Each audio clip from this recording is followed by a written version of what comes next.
Hello and welcome to the new edition of the Top 10 PPC News. For the last week, from 20th to the 27th of September, what are we talking about? The day. Google Ads, video in product feeds, smart bidding and performance. So, which bidding option is better? Essential scripts for Performance Max, site links on YouTube. Research themes in Performance Max are cannibalizing search, with a comparison to Microsoft advertising and some new conversion goals are on the way for Performance Max in Google. Meta Ads. 6. Advanced KPIs to consider if you want to fully understand the success of your campaigns. TikTok has launched search advertising with keywords, making it very similar to what can be done today in Google Ads. LinkedIn has introduced a new guide on the Advanced Attribution Report, linked to CRM, while regarding Reddit. It is a great place, with some of the best formats available on the platform. Let's start with the guide. Do Advanced Revenue Attribution, which is essentially a system through which Google improves the attribution of conversions, assigning them a value by connecting to the CRM, that is, the customer management system of the advertiser. A new guide has been released, so I wanted to highlight it. But let's move on to news number 10, which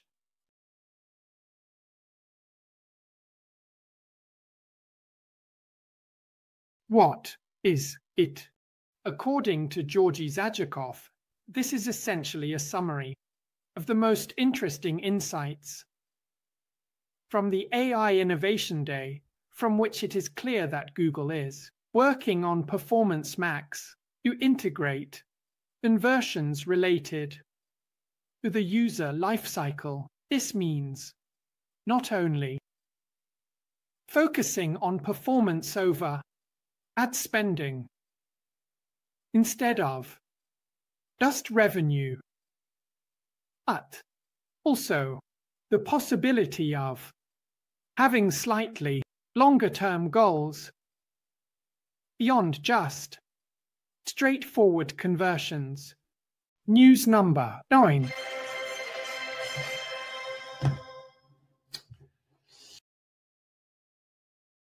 Reddit Andrea Cruz provides a great recap of the most interesting formats. Promoted post.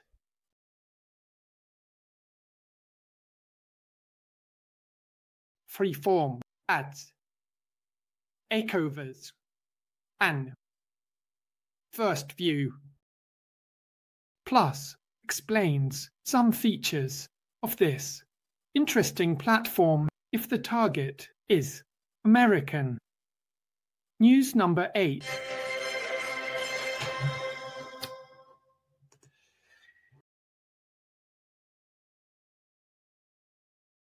Interesting KPIs to visualize in Meta Ads campaigns. Remy Kirkos summarized some indicators and interesting metrics that can be used to gain greater insights into the effectiveness of campaigns on Meta.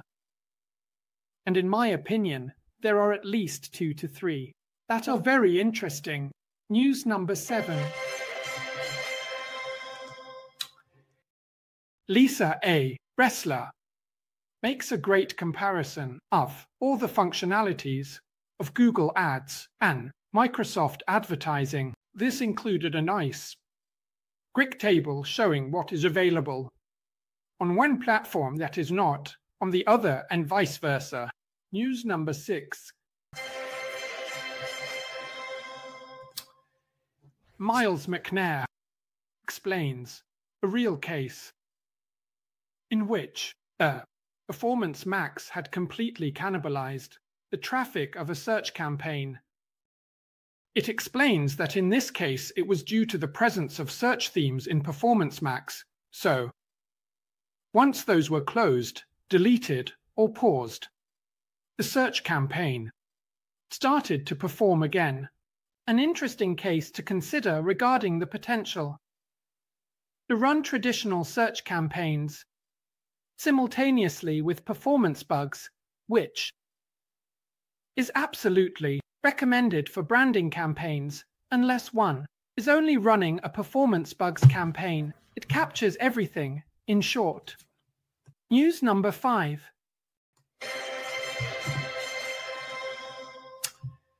Thomas Excel on LinkedIn.com has found an example of site links in the search results of YouTube. It probably comes from a Performance Max campaign, but until now, no one had isolated this result, which is a practical application likely from a campaign of Mange. News number 4.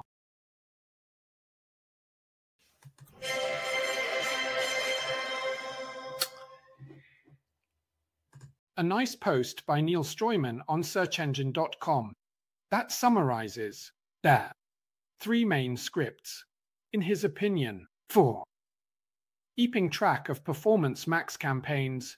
1. That highlights the words, the search keywords that have the least conversions. That sends ads. That sends alerts if the top products are disabled. The third, to exclude spammy placements, the spammy sites from the Google Display Network. But let's get into the top 3. Beautiful Studio from Optimize, launched by Naval Hopkins, which reports an analysis of bidding strategies. In relation to account performance, this analysis highlights that there is no winning bidding strategy that outperforms all others in terms of performance. Rather, their use depends heavily on the campaign objective. Therefore, depending on the goal I need to achieve with a specific campaign, manual CPC, optimized CPC, or perhaps a more advanced smart bidding strategy related to value can be used. Using one or the other does not necessarily guarantee better results. News number 2. The silver medal. Dario Zanoni on LinkedIn.com noted, identified and reported for the first time that there is now a new attribute in the product feeds of Google Ads, which is video. So there is the possibility to communicate to Google a product presentation video, which is very, very interesting, especially for products where the visual aspect is obviously fundamental. News number 1. In my opinion, the news of the week is that TikTok has updated its search ads by incorporating keywords, making it a mechanism much more similar to that of Google than it was previously. Previously, it was simply the platform that matched what the user was searching for. With the ad, however, in this case, it is actually an advertiser who identifies the keywords, just like in the good old days of Google. This post appeared on Social Media Today, written by Andrew Hutchinson. Well, that's all for this week. See you next time. May the ROI be with you. Bye.